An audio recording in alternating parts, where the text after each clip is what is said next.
Oh my God, coffee.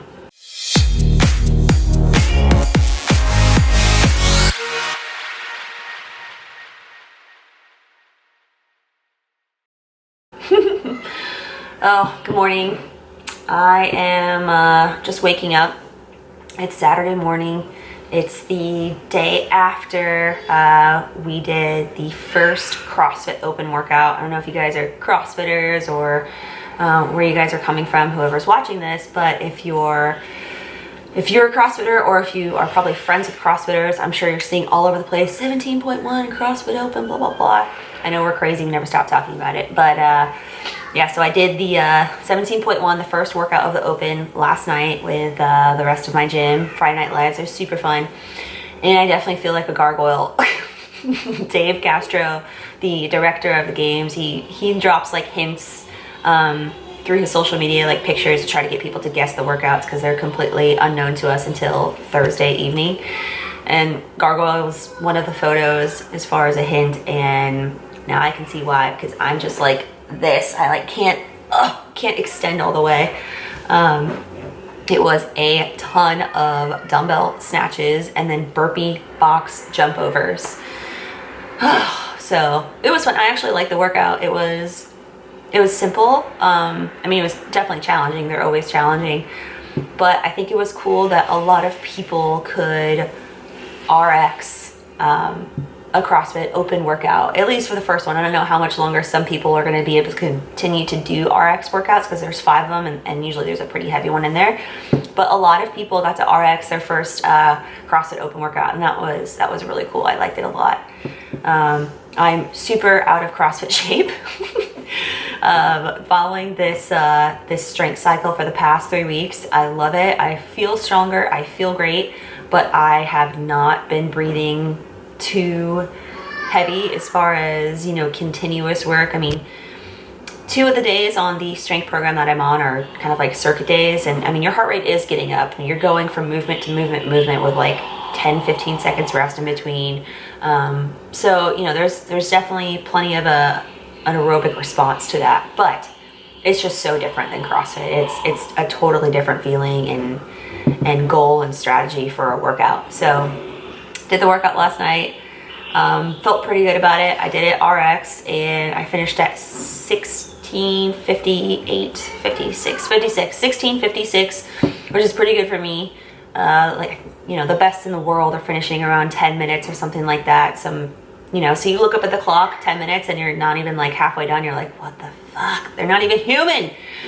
So I'm mortal. So for a mortal, that's I think a pretty good score. It was fun. I liked it. I'm definitely feeling it though. Like, it's all lower back. You're just picking stuff up off the ground over and over and over and over again, and then doing a burpee and peeling yourself off the ground, jumping up onto the box. So yeah, I'm definitely sore, but it was fun.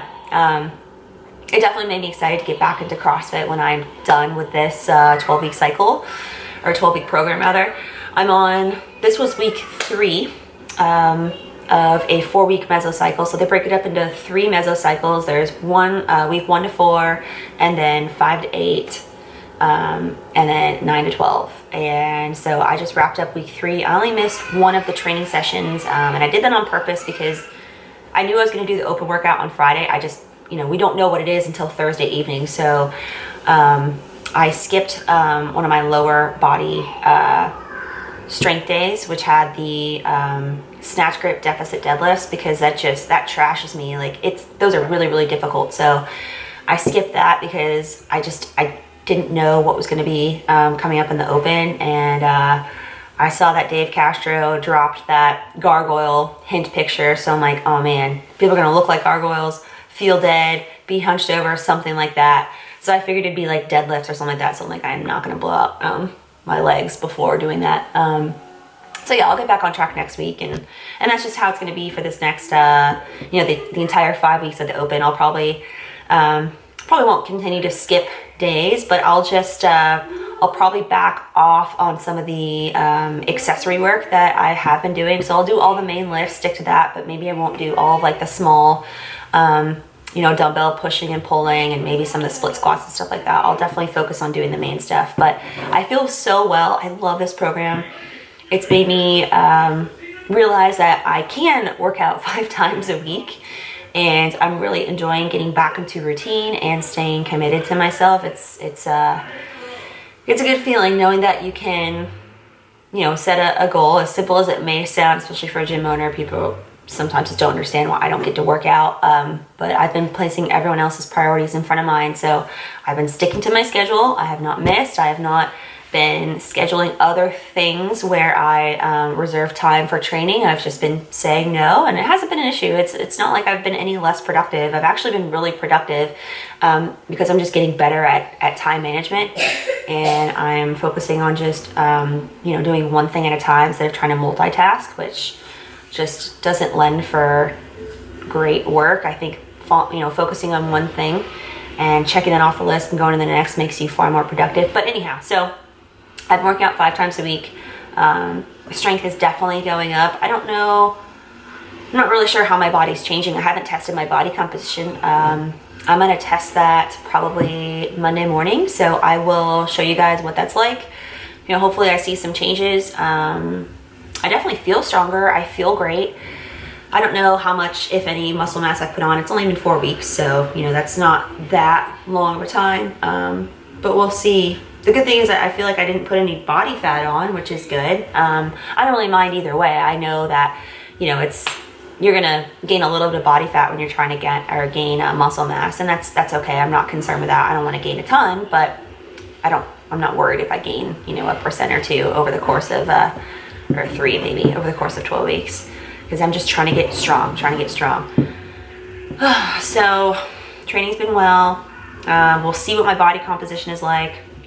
And so assuming that it has changed in the right ways, that I've gained a little muscle, that will mean that hopefully, if I've gained muscle, my BMR will go up, my basal metabolic rate. So that means I will have to recalculate my macros, because I'll be needing more food to support more muscle mass on my body, which is good. So I'll show you how I do that if it's necessary. And I think that's a big thing that a lot of people miss when they are dieting, changing their nutrition to change their body, is they track their progress as far as their body composition changing, but they don't adjust their nutrition as they go. So as your body changes, so do the need, your needs for food. Your intake should change as well. So you have to constantly recalculate your macros and stuff like that. So I'll show you guys that on Monday. But the training has been good. I feel strong, and I feel like this is going to be really beneficial for me to jump back into a little more challenging CrossFit program, because I'll be better prepared to handle heavier loads and workouts. I think the hardest part about CrossFit for people is getting strong. So the fact that I can come into whatever CrossFit program I start with a great strength foundation is going to be very helpful and beneficial for me. So I'm looking forward to that. But yeah, this is just, again, kind of reiterating the fact that I can train 5 times a week. I just have to make it a priority and stick to it. The food has definitely been challenging, more so than I thought. And I preach this to all of my clients and everyone that I try to educate, is the fact that you have to plan ahead, or else it's just not going to work out, especially if you're taking like a macro approach and you have very specific requirements to hit every day for protein, carbs, and fats. So I definitely find myself being short on carbs. Some days I was like 200, maybe 300 calories short, and I would try to make it up at the end of the night, which for the most part I was able to do. But I have been eating some crappier foods lately. Like I'll have like quesadillas or sandwiches or like ice cream. And I don't do it all the time, but I have been doing it like a couple times throughout the week for a few meals, and I definitely feel that makes me crave those foods more. Like when I don't eat those like super refined carbohydrates and processed foods, I don't crave them. It's not an issue. But when I do eat them, it makes me want them more and more every day. Like an hour later, I'll want more. The next day I'm like, oh man, I want more, chips and crackers and stuff like that. So I'm gonna back off those foods, because I feel like that's just not doing any favors for me. Also during that 17.1 workout, holy shit, I was feeling it. I had like I had ice cream the night before, then I had a quesadilla before the workout, and I normally like don't do gluten. I've just been doing a little bit of it here and there just to help get my carbohydrates up because I have so many to eat. That definitely hurt. I think that was like my biggest achievement, not barfing up my quesadilla. So eating foods like that, and chime in, you know, let me know what your experience is. If you have more of like a hypertrophy strength or, you know, hypertrophy focused program, a little less conditioning. If you do macros, I don't know. I felt like with just a basic strength program without doing like high intensity conditioning, I can get away with and not feel gross with eating like processed foods. But doing it on eating like that and then doing a CrossFit type workout, oh my God, feels awful. So I know like that was like immediate feedback is like, okay, and that's why I don't eat those things regularly, because they make me feel terrible when I exercise, which probably means they're not great for my body, which I know that, but I was just kind of having fun with my macros. So I'm gonna try to stay away from that stuff because it just, they're super addictive. Like it just makes me crave more. Like I found myself just wanting to eat like just tortillas for no reason. Like I just wanted more starch and carbs, and it's just not good for me. So I'm gonna stay away from that. Yeah, I just have to plan. If I don't plan, I don't hit my macros, but I've gotten better at it. I definitely have a better idea of what I need to be eating, how often I'm eating every day, especially waking up so early. Some mornings I'm up at like 4:15 a.m. As you can imagine, it's hard to be hungry for breakfast when you wake up that early. So I'm just happy to have something prepared, ready for me when I get to the gym to eat it there. And I'll do that in the form of like breakfast burritos or even like a meal replacement shake for my breakfast. I can't afford to miss breakfast. If I miss it, that's like a 500 calorie thing that I'm missing throughout the day. It's just really hard to make up. So breakfast is super important. Don't skip it when you're having trouble hitting your calories and macros in the beginning. Yeah, I feel well. I'm looking forward to getting my InBody done on Monday. I'll share those results with you guys. And yeah, that's it for my update.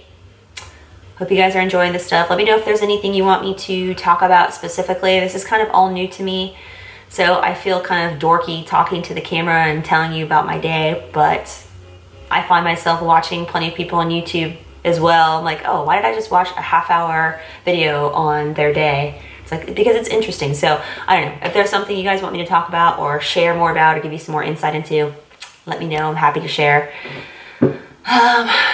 Yeah, I'm off to start my Saturday, so I will check in with you guys in a couple of days. Enjoy your weekend.